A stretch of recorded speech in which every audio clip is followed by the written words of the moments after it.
평화로워 보이는 어느 마을에 백성들은 농사를 지으며 살고 있었다.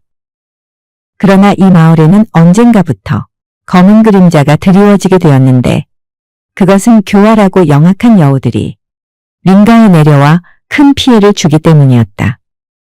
마을 사람들은 고통을 받으면서도 깊은 산속에 사는 여우를 잡는다는 것은 보통 어려운 일이 아니었다. 어젯밤에 여우가 또 우리 닭장을 습격해 암탉과 병아리를 잡아갔네. 안 그래도 암탉들의 울음소리는 이제 무서운 소리가 되었어. 그 울음소리가 여우한테 습격당했다는 신호가 되어버린 지 오랜 일이 아닌가.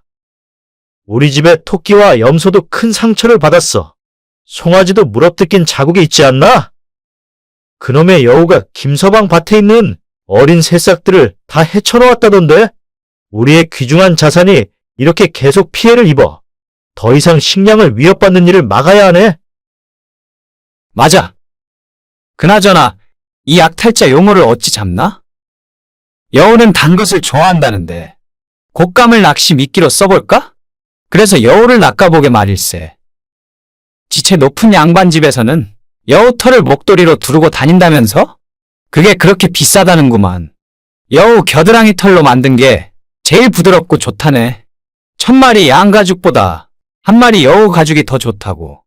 누가 말했다는데. 여우를 잡아서 나도 어찌에 돈 좀 벌어볼까? 이웃 마을의 사냥꾼들은 교활한 여우를 잡으려고 도전장을 냈다. 그러나 건장한 체구와 함께 억센 힘을 가진 포수, 장포수라 불리는 사람은 여우만 사냥했는데 누구도 그를 따를 자가 없었다. 장포수는 전생에 무슨 원한이 엮였는지 앉아도 여우, 서서도 여우, 달이 떠도 여우, 해가 떠도 여우, 그저 여우 잡기로 집념을 가진 사나이였다. 게다가 그는 예리한 시력과 흔들림 없는 투지로 숙련된 사냥꾼이기도 했다.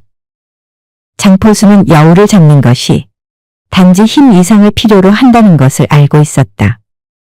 그것은 인내심, 전략 그리고 교활함에 대응하는 민첩함을 갖춰야 한다는 것을 말이다. 그는 덫을 만들고 여우의 습성을 파악했으며 심지어 그런 요사스런 영혼들을 다루는 마을 어르신들의 말까지도 귀담아 들었다. 여우가 오래 살면 요술을 부려. 걔는 유물을 쫓아내는데 이 여우란 놈은 유물짓을 한단 말이지. 게다가 무덤에 시체를 파먹기도 해서 여우 한 묘짜리는 상극이야. 때론 인간으로 둔갑해 사람을 홀린다네. 숲속의 여우들은 마을 사람들의 여우퇴치 행동에 눈치를 챘는지 어느 날 울창한 숲속, 푸른 달빛이 흐르는 계곡에 여우가 모두 모여들었다. 이 여우들은 보통 여우가 아니었고 영리하고 교활했으며 말과 마술이 가능했다. 사람들이 자신들을 잡아 죽이려 한다는 긴급한 문제를 논의하기 위해 비밀리에 여기 모인 것이다. 우리는 인간들 위협에 대처하기 위해 오늘 밤 여기에 모였다. 인간들은 우리를 잡으려고 여우 잡는 포수를 우리 영역으로 조만간 보낼 것이다. 우리는 그 포수를 따돌릴 계획을 세워야 한다. 악랄한 장포수가 온다고 들었어? 그는 매우 영리하고 단호해서 여우를 잡았다 하면 절대로 놓치지 않는데. 그럼 우리들 여우가 더 똑똑해야겠네. 역으로 그 포수를 잡는 게 좋을 것 같군. 간교하게 마법을 써서 함정에 빠뜨리자고. 좋아. 하지만 어떻게 해야 할까? 우리의 특기를 살리고 그의 약점을 이용할 수 있으면 좋겠는데. 그 저승사자 장포수는 여우를 추적하면서 관찰하는 능력이 뛰어나다고 해. 우리는 그것을 그에게 뒤집어 씌워보자고. 어떻게? 우리는 환상을 만들어낼 거야. 나는 장포수가 거부할 수 없는 아름다운 여자로 변할 수 있어. 나는 그를 숲의 깊숙한 곳으로 이끌 것이고 너희들은 그곳에 미리 덫을 놓으라고. 또 나머지 여우들은 그를 긴장시키는 음산한 소리를 내고 그의 집중력을 마구 흔들어 놓으라고. 위험해 보이긴 해. 그런데 효과가 있을 수 있어? 우리는 덫을 완벽하고 확실히 해야 해. 자, 어서 덫을 준비하자. 드디어 장포수는 요상한 여우들을 잡기로 마음먹고 숲으로 들어갔다. 더 깊은 곳으로 발을 들일 때 그는 주변에 나뭇가지가 부러져 있는 것과 땅에는 짐승 발자국이 나 있었고 나뭇잎이 바스락거리는 희미한 소리들이 들려오는 것을 보니 깊은 숲속에 자기 혼자만 있는 것이 아니라는 것을 눈치챘다. 여우들은 영리하지만 나는 더 똑똑해. 오늘 반드시 잡고 말 거야. 갑자기 그는 나무들 사이로 어떤 여인이 눈에 띄었다. 길을 잃고 헤매는 것처럼 보였는데 보기 드물게 아름다운 여인이었다. 아, 마침 잘 되었네요. 제발, 저 좀 도와주시겠어요? 저는 이 숲에서 길을 잃었어요. 물론이지요, 낭자. 낭자는 홀몸으로 대체 무슨 일이 있길래 이 깊은 숲속까지 들어왔소. 저는 여우들이 숨겨놓은 보물이 있다는 연못을 찾아가고 있었어요. 보물이라고. 아, 보물이라면 꼭 찾아야지요. 그것을 찾을 수 있게 내가 도와주겠소. 그들이 숲속으로 더 깊이 들어가자 주변에 있는 다른 여우들의 움직임이 또다시 느껴졌다. 여우들은 덤불을 바스락거리고 섬뜩한 울부짖음을 내뱉으며 자신들이 주위에 있다는 것을 가늘게 알렸다. 장포수는 짐승들의 움직임에 대응하는 데는 익숙했지만 불안감이 살짝 드는 건 사실이었다. 이 숲에는 여우들의 기운이 가득 차 있구나. 집중해야 해. 두 사람은 어느덧 연못이 있는 숲속에 도착했다. 멈춰선 여인은 연못을 가리키며 말했다. 보물은 여기 물 밑에 있다고 들었어요. 하지만 여우의 영혼이 지키고 있다가 사라질 때도 있대요. 조심해서 잘 살펴봅시다. 장포수가 물가를 내려다보며 궁리를 하려는데 등 뒤에 있는 여인의 모습이 순간 물 위에 비쳤다. 여인은 장포수 등 뒤에서 순식간에 여우로 변하더니 날카로운 발톱을 세우고 시뻘건 혀를 내밀며 막 덮치려고 하지 않는가. 재빠르게 장포수는 몸을 돌려 여우의 목을 조르며 바위 위에 몇 번이나 내리쳤다. 그 자리에서 여우는 머리에 피를 흘리며 즉사했다. 장포수는 여우에게 속은 것을 알고 날듯이 축지법을 써서 숲속을 재빨리 빠져나왔다. 내 기어이 조선팔도를 다 뒤져. 여우란 여우는 다 잡아서 실을 말릴 것이다. 사람으로 둔갑해 사람을 홀리는 간사한 요물이니 이는 내가 여우만 잡는 이유 아닌가. 여우무리들은 장포수를 잡을 작전이 실패로 끝나고 애꿎은 부와 능력 있고 예쁜 암여우만 잃게 되었다. 그러자 울분이 찬 여우들은 팔도에서 다 모여들었다. 우리가 살려면 저 장포수를 꼭 잡아야 해. 그냥 두면 안 돼. 우리는 사람으로 둔갑할 때 을의 여자로 나타났지. 이번 일도 미모로 홀려서 어찌 해보려 했지만 실패하지 않았나. 그러니 이젠 총각으로 둔갑해 접근해보세. 떡거머리 총각이 되어 그 장포수란 놈의 집에 잠입해보자고. 그 집에 딸이 하나 있는데 그년 혼을 쏙 빼놓게. 호랑이 굴로 들어가는 거네. 좀 위험하지만 내게 좋은 생각이 있어.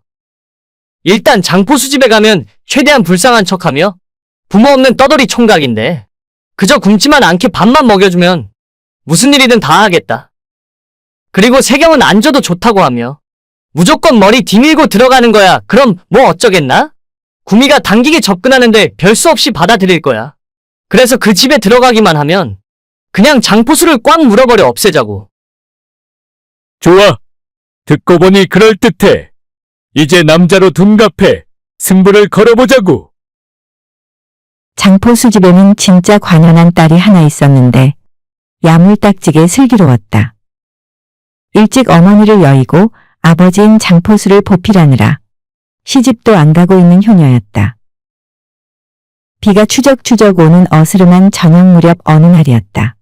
장포수네 굴뚝에서는 저녁밥 짓는 연기가 모락모락 나고 있었다. 부엌에 서 있던 딸이 밖을 보자니 울타리 너머로 웬 기생 오라비같이 반지르르한 남정네가 서 있지 않은가. 누구시아요?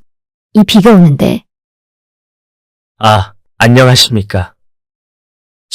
저는 오갈 데 없는 떠돌이인데 이 집에 머슴이라도 시켜주십시오. 부디 부탁드립니다. 제가 결정할 일은 아니고 아버님이 오셔야 말씀 올릴 수 있으니 이따 해질녘에 아버님이 들어오실 때 그때 오십시오. 총각을 돌려보낸 후 딸은 가만히 생각에 잠겼다. 1시경 정도 지나니 아버지 장포수가 왔다.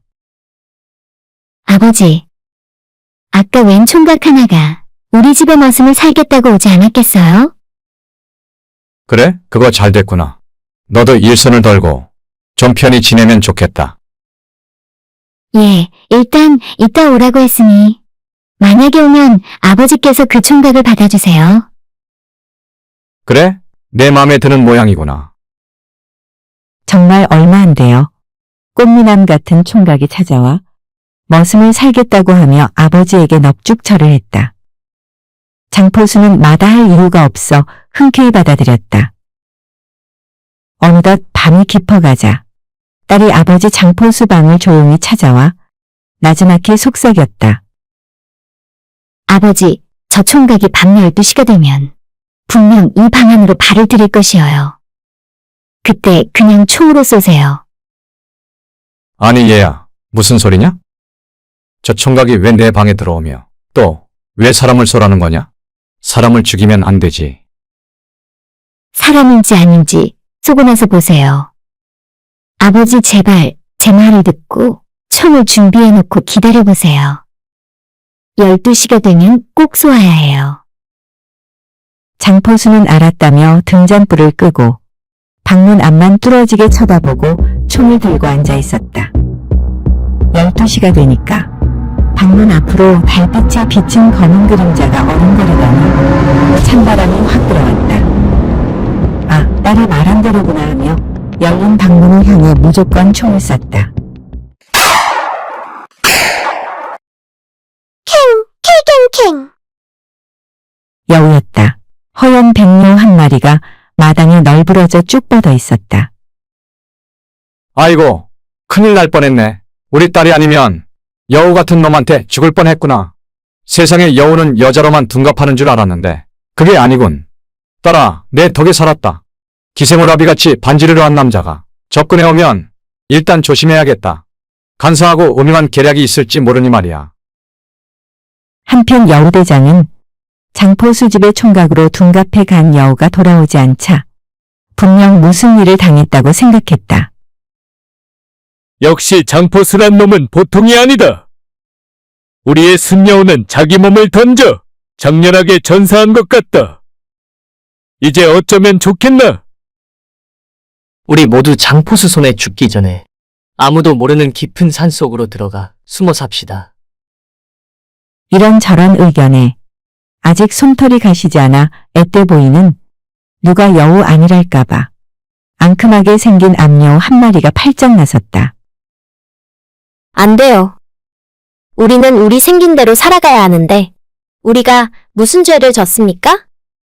왜 고향을 버리고 가야 합니까? 장포수란 놈이 무에 그리 무섭습니까? 총을 쏘아야 되는데 무섭지 안 무섭겠냐? 그럼 너는 무슨 비방책이 있다더냐? 당연히 있죠. 내가 누굽니까? 꼬리가 9개나 있지 않습니까요? 내가 저기 저 방금 만들어 놓은 무덤에 가서 팔짝팔짝 9번 제주를 넘으면 기막히게 예쁜 여자가 되지요?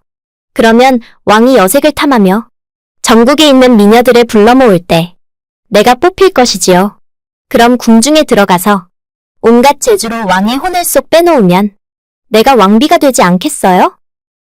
그렇게 왕비가 되어가지고 여우 잡는 장포수를 궁에 불러들이지요. 그 다음은 간을 내어 먹을 것입니다. 그럼 끝나는 것이에요. 다들 아시겠어요? 이야, 기가 막힌 작전이구나. 그런데 지난번도 될 것 같아서 했지만 다 실패로 끝나버렸어. 이번엔 진짜 틀림없을까? 그럼요, 난 꼬리가 9 아닙니까? 나한테는 누워서 식은 죽 먹기니 맡겨만 주세요. 그래, 부디 행운을 빈다. 이리하여 꼬리 9인 미녀는 비할 데 없는 아름다운 모습인 여인으로 둔갑하여 궁에 들어가 왕의 눈에 금방 띄더니 정말이지 왕비 자리까지 꿰찼다. 그런데 아름다운 새 왕비가 들어오고 시간이 흐르자 궁궐에 의문의 죽음들이 서서히 퍼져갔다. 이상하게도 죽은 사람들의 몸에서 간만 없어지는 것이었다. 궁의 내시들이나 신하들은 깊은 밤에 울려 퍼지는 괴상한 소리들에 대해 이야기하며 진상을 파헤치고자 했다. 새 왕비는 예민한 여우 감각으로 이런 소문들을 감지하며 이젠 왕비로서의 시간이 거의 끝난 것 같은 예감이 들어 다음 행동으로 신속히 옮기기로 결심했다.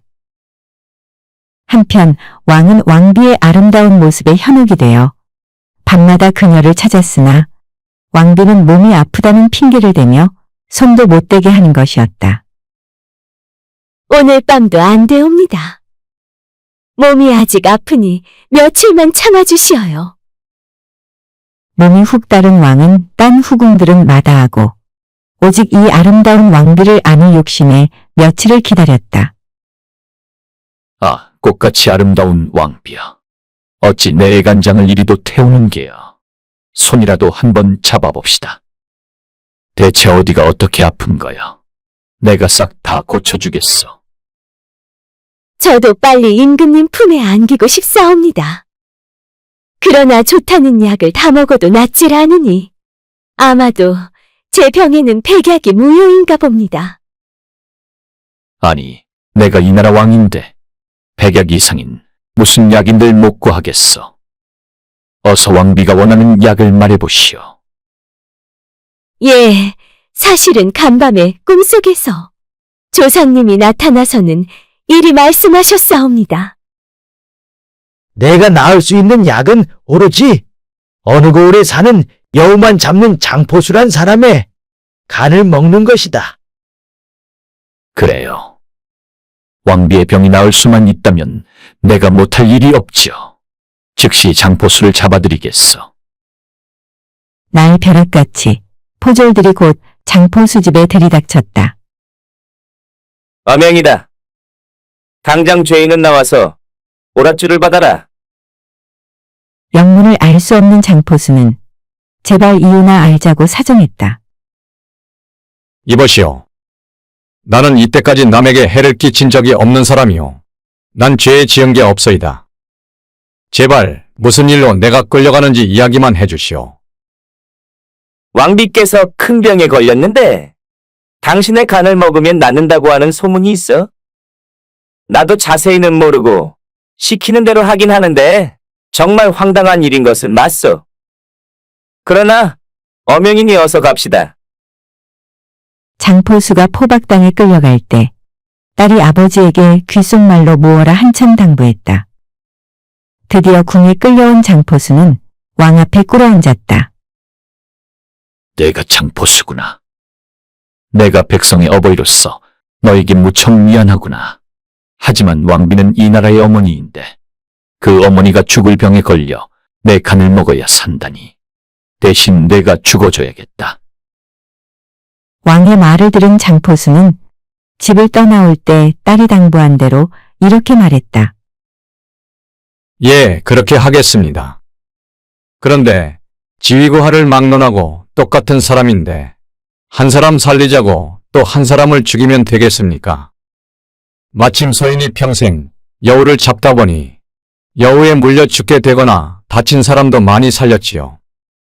의원이나 다름없습니다. 그러니 소인이 왕비님의 진맥이라도 한번 해보고 약도 지어보고 나서 저를 죽여도 늦지 않겠사옵니다. 그래, 내 말도 맞는 것 같다. 어서 진맥을 해보아라. 장포수는 방 안에 누워있는 왕비 근처에 가서 시녀를 지시해 왕비의 팔목에 실을 묶게 했다. 그 묶은 실을 길게 늘려서 방문 밖에서 장포수가 그 실 끝을 붙들고 진맥을 하기 시작했다. 그 실의 진동으로 진맥을 하는 게 어디 쉬운 일인가. 장포수는 장고에 들어간 것 같이 눈을 감고 가만히 한참을 있자 애가 탄 왕은 답답해서 호통을 쳤다. 그러자 장포수가 어두운 얼굴로 대답했다. 왕비마마의 병이 너무 위중하시오. 도저히 이 실끝으로는 진맥을 못하겠나이다. 왕비마마께서 직접 밖으로 나오시면 진맥하여 틀림없이 살릴 수 있겠나이다. 당장 그리하거라. 시간 끌지 말고 어서. 참으로 현명하고 인자한 왕이었는데 아름다운 왕비에게 빠져든 후로는 늘 초조해하며 성질이 급해졌다. 드디어 왕비가 실을 손목에 매단 채 방 밖으로 나오게 되었다. 그 순간 장포수는 소리를 지르며 옷 속에 숨겼던 작은 개를 재빨리 왕비 앞에 던졌다. 백구야, 목을 물어라. 캥! 왕비는 순식간에 달려든 개에게 목이 물려 쓰러졌다. 개들은 초자연적인 존재에 민감하고 여우의 영혼과 여우털의 냄새를 감지할 수 있으니 이것도 역시 장포수 딸이 아버지가 압송될 때 귓속말로 개를 품에 숨겨가라고 당부한 것이다. 피를 흘리며 쓰러진 왕비는 다시 일어나지 못하며 사람의 몸에서 백여우의 몸으로 바뀌게 되니 그 광경을 본 왕은 그 자리에서 기절하고 말았다. 신하들도 기절한 사람들이 많았다. 그동안 궁궐에서 이상한 죽음이 연속되며 어둠의 그림자와 괴이한 소리가 난 것들의 원인이 다 여기에 있었다고 의문이 풀리게 되는 순간이었다. 잠시 후 깨어난 왕은 충격을 진정시키며 장포수에게 물었다. 너는 왕비가 여우라는 것을 어찌 확신했느냐? 만일 아니면 어쩔 뻔했느냐? 예, 소인이 방에 실을 묶으러 들어갔을 때 여우털의 냄새인 기묘한 향기가 방 안에 감돌고 있음을 느꼈습니다. 평생 그 냄새를 맡아온 소인은 직감했으나 결정적인 것은 짧은 순간 왕비마마의 얼굴에서 날카로운 귀와 뾰족한 입이 살짝 나타나는 것을 목격했으며 눈은 언뜻 지나치게 번쩍거렸습니다. 이렇게 여우들은 인간으로 둔갑을 하고는 그 모습을 유지하기 위해 무척 애를 쓰다가도 무의식적으로나 또는 궁지에 몰렸을 때 실제 여우의 모습이 잠깐 돌아올 때가 있습지요. 그래서 소인은 확신을 갖고 행동에 옮겨 싸웁니다. 아, 정말 소름 끼치는 일이구나. 그런데 걔는 어찌 된 것이냐? 예, 동물들, 특히 개들은 여우의 냄새와 영혼을 느낍니다. 그래서 딸아이가 일러준 대로 개를 품에 넣어 숨기고 있었는데 바로 이 개로 여우를 결정적으로 잡을 수 있었사옵니다. 왕비마마가 제 간을 먹어야 병이 낫는다고 한 것은 왕비로 둔갑한 여우가 소인이 여우만 잡는 포수라는 것을 알고는 저를 죽이려고 계략을 짠 것입니다. 마마, 소인은 산중에서 계속 여우를 잡겠사오니 임금님께서는 주변에 있을지 모를 여우 아닌 여우같이 교활하게 행동하는 사람들을 경계하시옵소서. 잘 알겠다. 내 덕택에 모두들 살아났노라. 너도 담대하지만 딸은 더욱 대단하구나. 앞날을 다 알고 있는 딸이 있으니 장포수는 얼마나 든든하겠는가. 언젠가 한번 꼭 보고 싶구나. 성은이 만극하옵니다. 꼭 분부대로 행하겠사옵니다. 왕은 자신의 마음을 무겁게 다스렸고 얼마 안 되어 궁궐에는 다시 평화가 찾아왔다. 여우무리들은 인간들의 영리하고 용감한 모습에 자신감을 잃어 먼 깊은 산속으로 사라져버렸다. 드디어 이 마을에도 평화를 되찾았고 장포수에게 무한히 고마워했다. 용감한 장포수 이야기는 전설이 되어 많은 사람들에게 회자되며 속임수의 위엄과 정의로운 힘을 상기시켰다고 합니다. 지금까지 재미있는 이야기 들어주셔서 감사합니다. 구독과 좋아요, 댓글은 이야기고수에게 큰 힘이 됩니다.